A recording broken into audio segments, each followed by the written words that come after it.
Stay positif. Hati gembala itu begitu. Kita belajar dari siapa sih kayak beginian? Belajar dari Yesus. Kalau Tuhan Yesus gak stay positif sama kita sudah hangus. Dari dulu Tuhan sudah give up dan menyerah. Ini orang apa-apaan sih, jatuh bangun terus, lebih banyak jatuhnya. Tapi Tuhan hitung bangun kita loh. Tuhan tidak hitung jatuhnya. 7 kali orang jatuh, orang benar jatuh, kata Amsal 7 kali. Juga 7 kali dia berdiri. 7 kali dia bangun kembali. Yang dihitung sama Tuhan bukan 7 jatuh. Sebab ending ayat itu dirayakan 7 kali dia bangkit. Kalau Tuhan tidak positif sama kita sudah mati dari dulu. Atau kalaupun kita mati suatu hari, sudah pasti Tuhan tidak menerima kita. Kalau mau kita akuntansi, hitung-hitungan, tutup buku sama Tuhan, buku kita sungguh-sungguh tutup rasanya. Nggak mungkin ada sesuatu yang dibuka. Hancurlah semuanya, hanyalah penghakiman. Stay positif.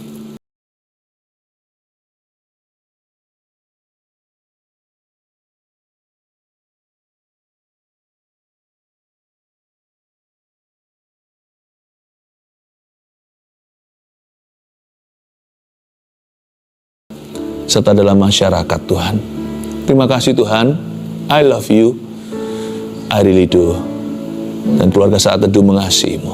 Sembunyikan hamba-Mu di balik salib-Mu dalam nama Yesus. Amin. Puji Tuhan. Saya merasakan hati gembala dan ini yang saya mau ajarkan.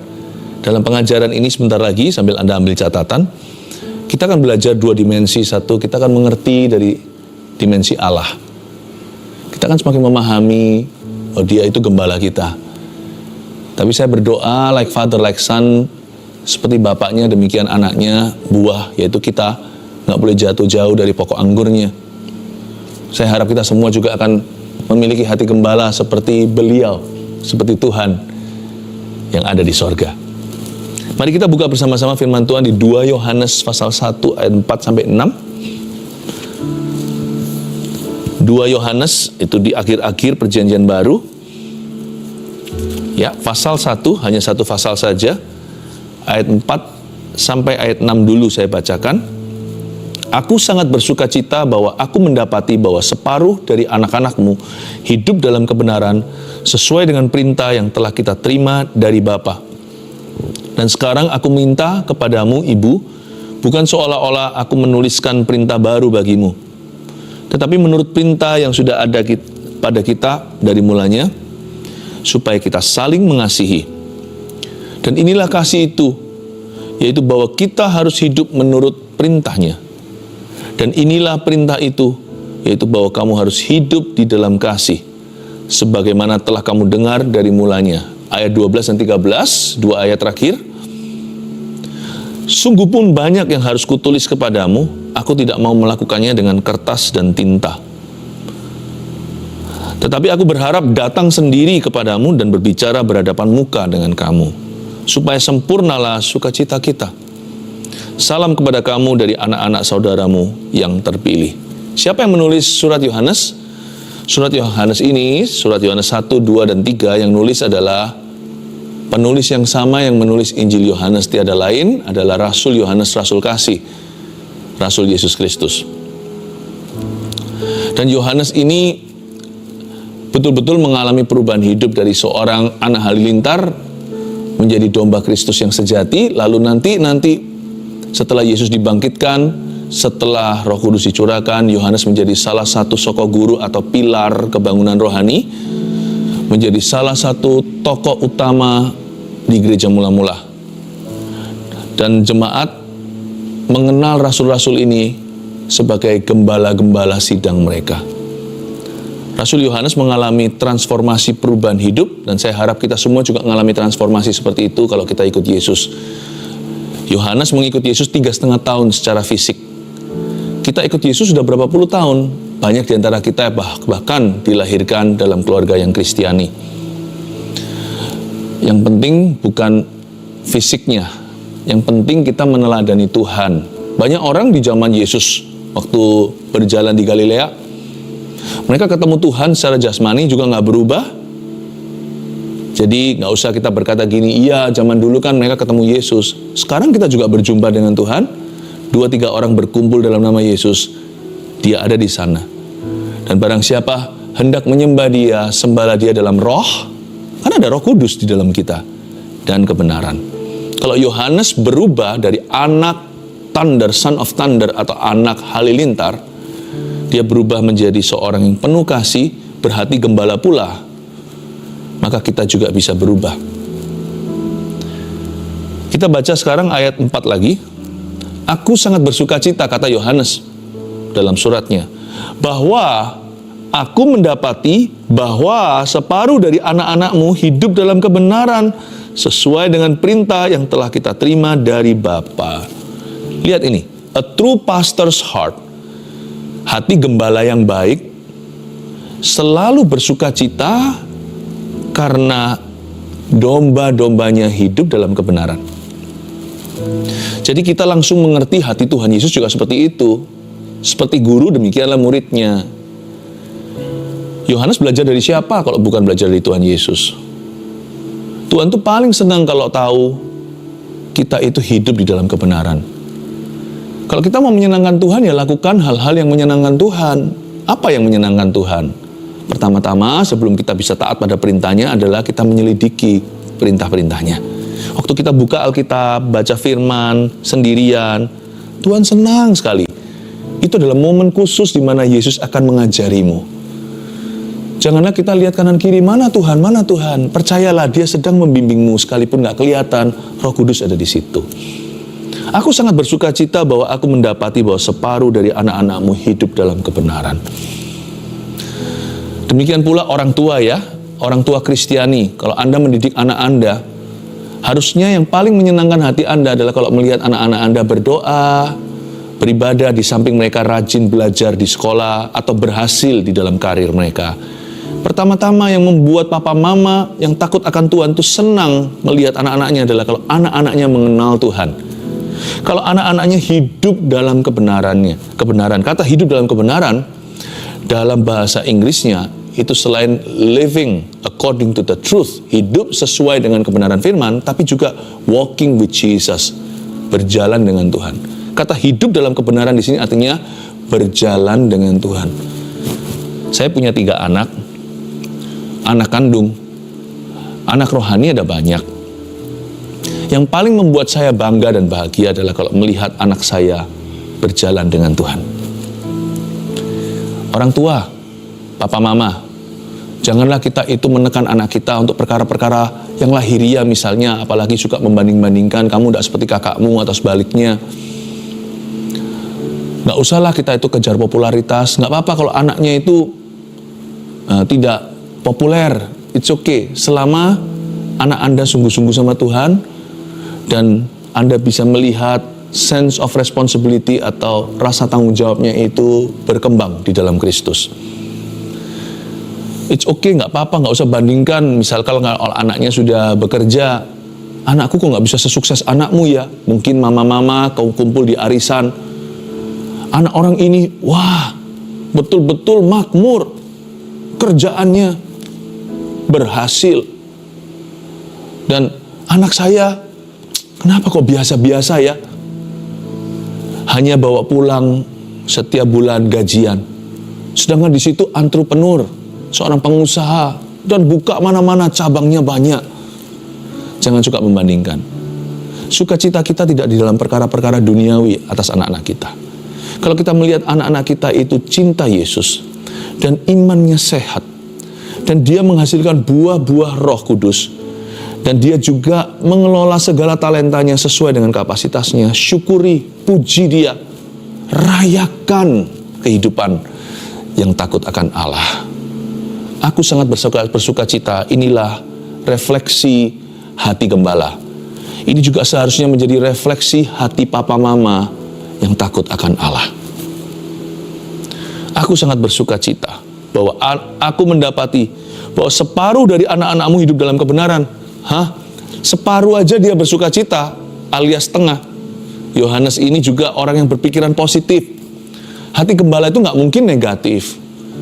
Makanya kalau kita mau jadi gembala yang baik buat orang-orang sekeliling kita, buat keluarga kita, dalam pelayanan atau dalam pekerjaan kita, kalau Anda seorang pemimpin, seorang manajer, seorang direktur, atau kepala satu divisi, kalau Anda mau menjadi gembala yang baik dan pemimpin yang baik, Anda mesti stay positif.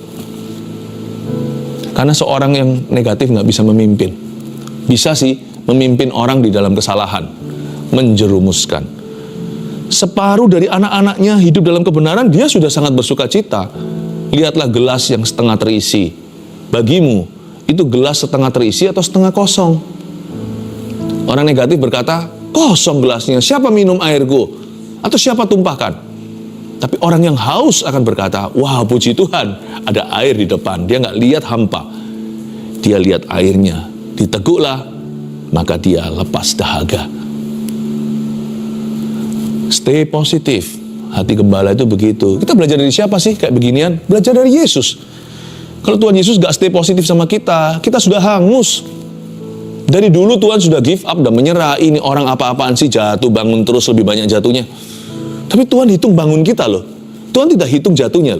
7 kali orang jatuh, orang benar jatuh, kata Amsal, 7 kali. Juga 7 kali dia berdiri. 7 kali dia bangun kembali. Yang dihitung sama Tuhan bukan 7 jatuh. Sebab ending ayat itu dirayakan 7 kali dia bangkit. Kalau Tuhan tidak positif sama kita sudah mati dari dulu. Atau kalaupun kita mati suatu hari, sudah pasti Tuhan tidak menerima kita. Kalau mau kita akuntansi, hitung-hitungan, tutup buku sama Tuhan, buku kita sungguh-sungguh tutup rasanya.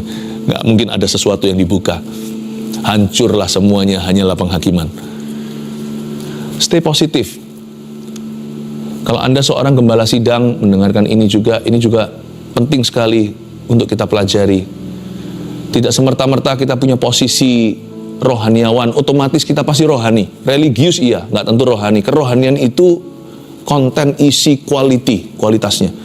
Sedangkan kalau religius kan hanya nampak mata. Posisi itu hanyalah kedudukan. Tetapi apakah Anda bisa berperan? Nah, di situ membutuhkan seorang yang sungguh-sungguh dengan Tuhan. Kalau Anda adalah seorang gembala sidang, Anda mengembalakan, memimpin sebuah pelayanan, sebuah ministry, bahkan gereja, jemaatnya puluhan, ratusan, bahkan ribuan. Ingatlah bahwa prinsip ini berlaku dari seluruh gereja dan semua jemaatnya. Yang paling positif harusnya adalah gembala sidangnya. Ketika semua orang yang paling positif di dalam jemaat Anda itu semua sudah juling rohani, nggak bisa melihat berkat Tuhan di depan, Anda masih bisa melihat Kanaan. Sekalipun 10 dari 12 mata-mata pengintai itu mau merajamu, Anda tetap akan berpaut pada Tuhanmu dan janjinya. You are the last man standing. Yang terakhir berdiri.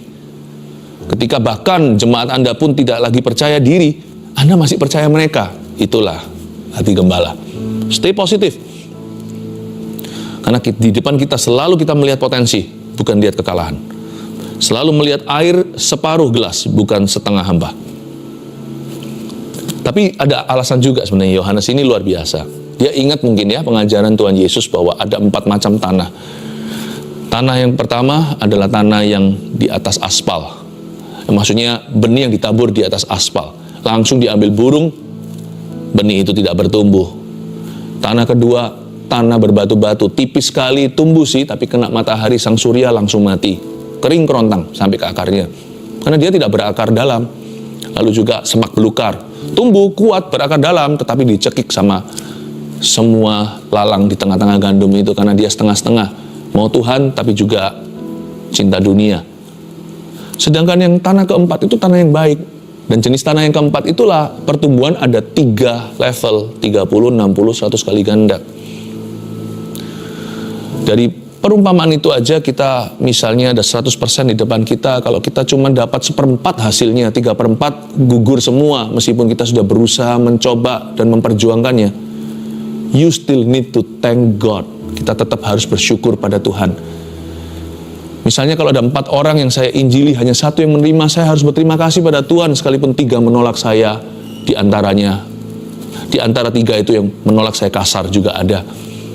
Mungkin kita berdoa untuk 4 orang, 3 tidak terjadi perubahan, tapi yang 1 berubah juga. Haleluya.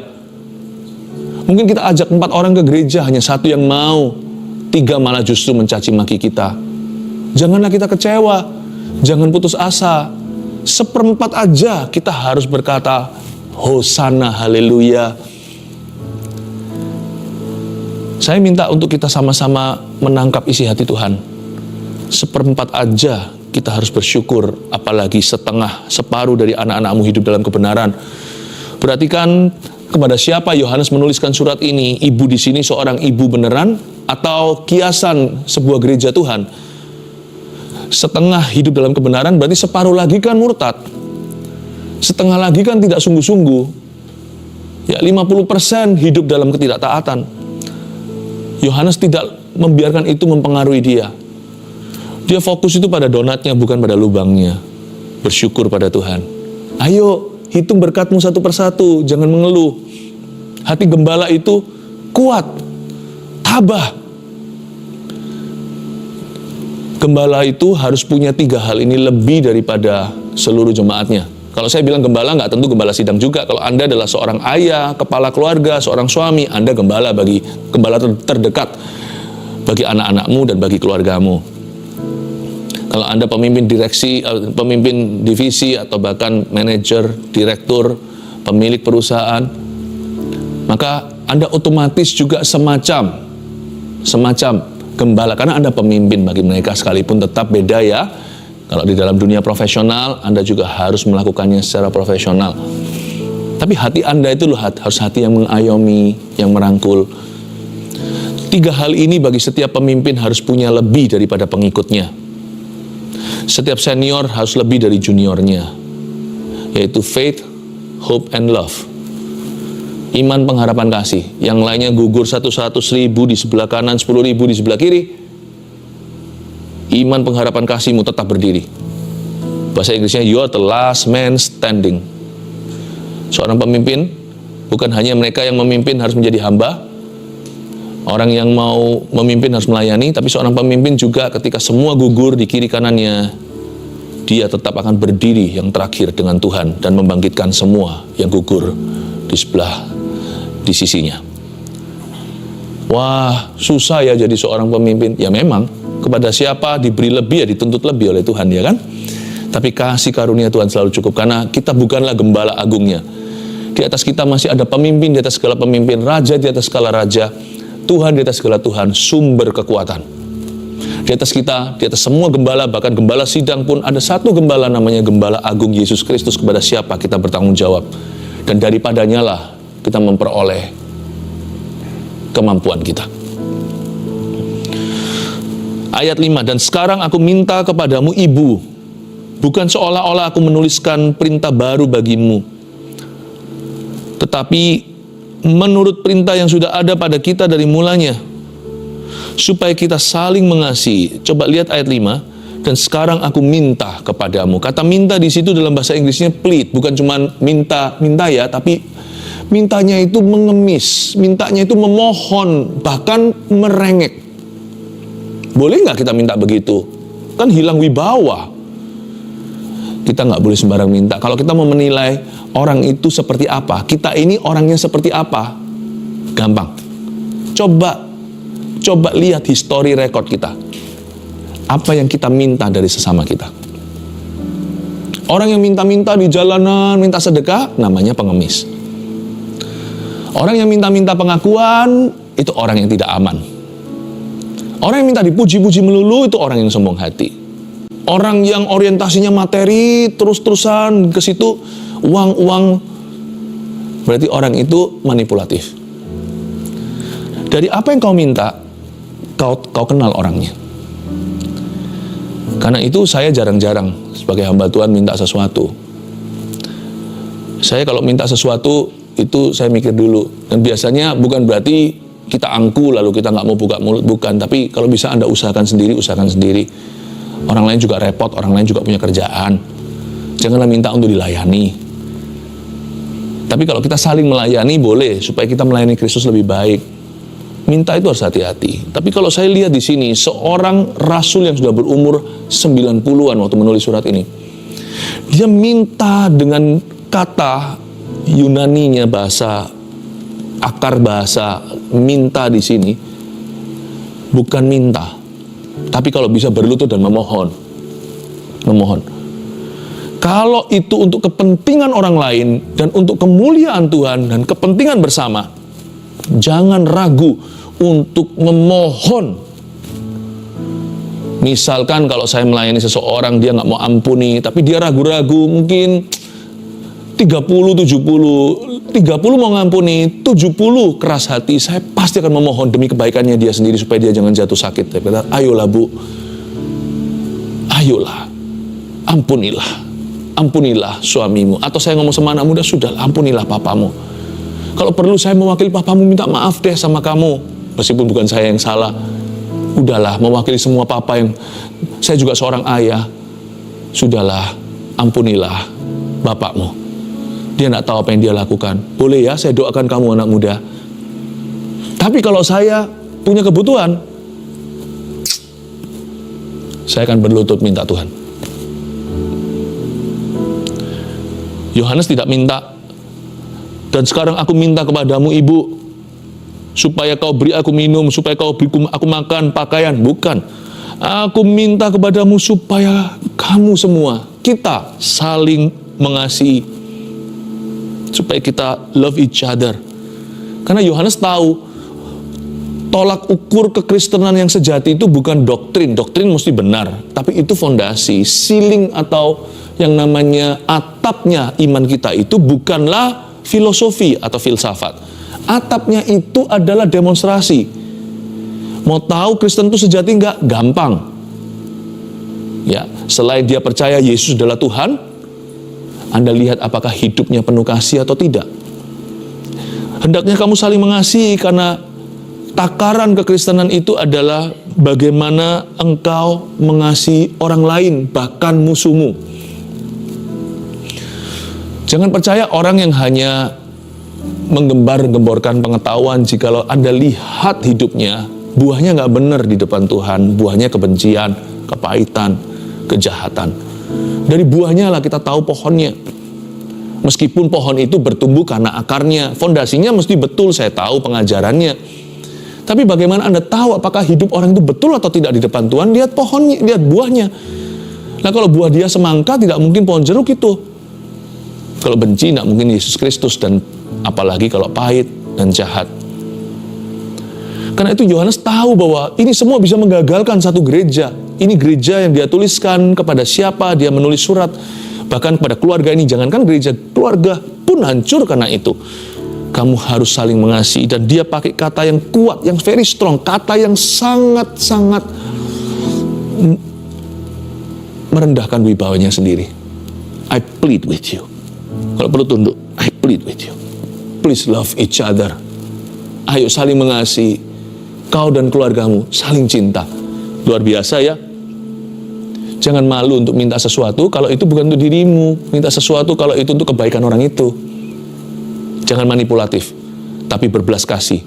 Kasih itu selalu ini. Apapun definisi kasih di 1 Korintus 13 yang dituliskan oleh Paulus, kasih itu sudah jelas-jelas definisi dari Yohanes 3:16, karena begitu besar kasih Bapa Allah kepada dunia ini. Ia mengaruniakan, kasih itu berkorban. Ia mengaruniakan anak yang tunggal supaya jangan kita binasa. Dan ayat 6, dan inilah kasih itu, yaitu bahwa kita harus hidup menurut perintahnya. Kalau kita mengasihi Tuhan, kita harus turut perintahnya. Oke, perintah Tuhan kan banyak ya. Apakah ada summary atau rangkumannya? Ada. Dan di ayat 6 ini, Yohanes memainkan kata dibolak-balik meskipun sama. Dan inilah kasih itu, yaitu bahwa kita harus hidup menurut perintahnya. Siapa yang mengasihi Tuhan harus nurut sama perintahnya. Dan inilah perintah itu, dibalik sama dia, yaitu bahwa kamu harus hidup dalam kasihnya. Kasih adalah turut perintah. Inilah perintahnya, kasih. Wow. Yaitu bahwa kamu harus hidup dalam kasih sebagaimana telah kamu dengar dari mulanya. Orang yang mengasihi Yesus dan mengaku cinta Tuhan harus menuruti perintahnya. Dan perintah Tuhan itu meskipun ada dijabarkan terdiri dari kategori-kategori perintah itu, perintah ini, semua itu untuk kebaikan kita. Perintah Tuhan harus jadi gaya hidup atau lifestyle kita setiap hari. Tapi perintah itu bisa dirangkumkan menjadi satu. Perintah yang utama Matius 22 katakan, adalah mengasihi Tuhan Allahmu dengan segenap hatimu. Dan perintah kedua yang sama dengan itu sebenarnya, itu bukan dua perintah, satu perintah dibagi dua sisi seperti satu koin. Perintah pertama, kasihilah Tuhan Allahmu. Perintah kedua yang sama dengan itu adalah kasihilah sesamamu manusia seperti dirimu sendiri. Jadi, commandment atau perintah Tuhan yang satu itu dilanjutkan dengan kalimat ini. Dan semua kitab Taurat dan Nabi berpaut pada ini. Semua bergantung pada perintah ke-1. Perintah ke-1 dua sisi. Berarti kalau kita fail, kalau kita gagal dapat F ini, di dalam departemen kasih, semua perintah berikutnya, perintah ke-2 sampai 1000, gagal total. Seperti zaman dulu waktu saya sekolah. Bahasa Indonesia kalau dapat merah, udah mau matematikanya jenius lah, mau IPA, mau geografinya luar biasa, sejarah percuma. Kalau bahasa Indonesianya Anda dapat 5, Anda akan mengulang kelas. Di luar negeri juga sama. Kalau bahasa Inggrisnya dapat fail, mau biology, chemistry, mau commerce, tentang bisnis semuanya percuma, sia-sia. Anda fail dan harus ambil lagi semester depannya. Yang pertama bahasa Indonesianya Tuhan itu bahasa kasih. You fail in the department of love, di departemen kasih Anda gagal. You fail everything even though you may know everything. Meskipun Anda seolah-olah tahu segala sesuatu, bisa jelaskan semua, bahasa Ibrani, bahasa Yunani, bisa, wah, teologianya luar biasa, juga tidak ada gunanya. Sebab akan seperti tong kosong, seperti 1 Korintus 13 katakan, seperti gong yang nyaring bunyinya. Jadi saya mengerti sekarang ya, hati gembala itu apa? Hati gembala itu penuh kasih. Kasih itu departemen ke-1. Kasih itu divisi utama. Bukan divisi, kasih kok bukan divisi. Divisi itu yang lainnya, kasih itu pokok pangkalnya.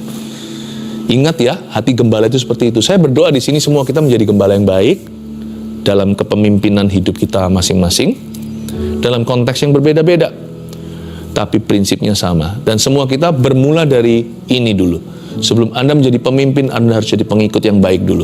Sebelum Anda menjadi gembala, bukan gembala sidang, itu panggilan. Gembala tanda kutip.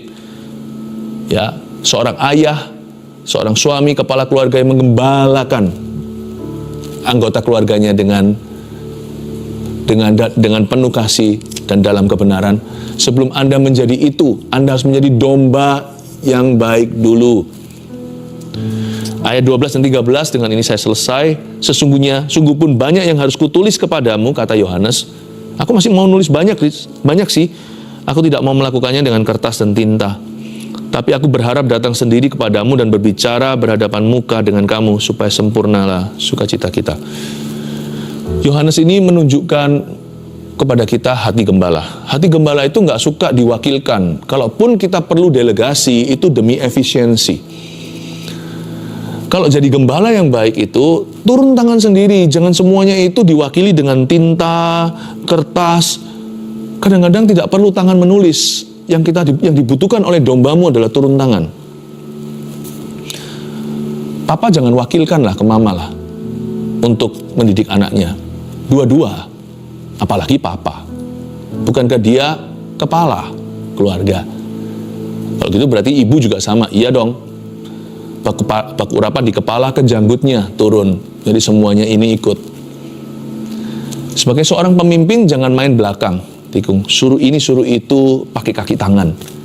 Kalau pakai kaki tangan, itu untuk efisiensi kerja. Organisasi begitulah. Supaya apa? Supaya efektif. Semua itu pada rodanya. Tapi kalau sesuatu itu demi kepentingan orang dan Anda tahu bahwa itu berada dalam wewenangmu dan Anda paling bijaksana untuk bisa handle itu, turun tangan sendiri. Seorang gembala yang baik itu akan merakyat. Merakyat bukan berarti dia lakukan semua. Wah, nggak ada pemimpin bisa begitu, bisa jebol dia. Minimal kesehatannya. Makanya Yetro ajari Musa, kamu gini terus bisa mati muda. Kamu harus angkat pemimpin sehingga tidak semua kasus langsung pada dirimu. Karena Musa memimpin juta ya, bukan ribu. Nanti setelah itu ada pemimpin puluhan, pemimpin ratusan, pemimpin ribuan, baru naik padamu kalau ada kasus-kasus yang tidak bisa mereka putuskan. Tapi lihat, dari awalnya Musa sudah punya hati gembala. Dia handle semuanya, turun tangan sendiri. Jangan berpolitik juga. Suruh ini antem itu, suruh ini nyampaikan ke sini. Nggak usah. Kalau itu untuk kepentingan dombamu, dan Anda tahu Anda bijaksana soal itu, seorang gembala harus berani. Tahukah profesi ini bukan profesi lemah loh. Di zaman dulu, zaman sekarang di Israel pun masih ada profesi ini, yaitu gembala bagi domba-dombanya, seperti di New Zealand, seperti di negara-negara yang ada padang rumputnya untuk peternakan. Anda bisa lihat bahwa gembala itu nggak main-main. Kalau ada serigala, dia akan turun tangan untuk melawan. Kalau dombanya tersesat, dia nggak suruh dombanya yang lain atau suruh gembala upahan. Dia bisa-bisa turun ke jurang itu, satu tangan berpegangan, satu tangan menggapai dombanya yang terjerumus ke dalam lubang.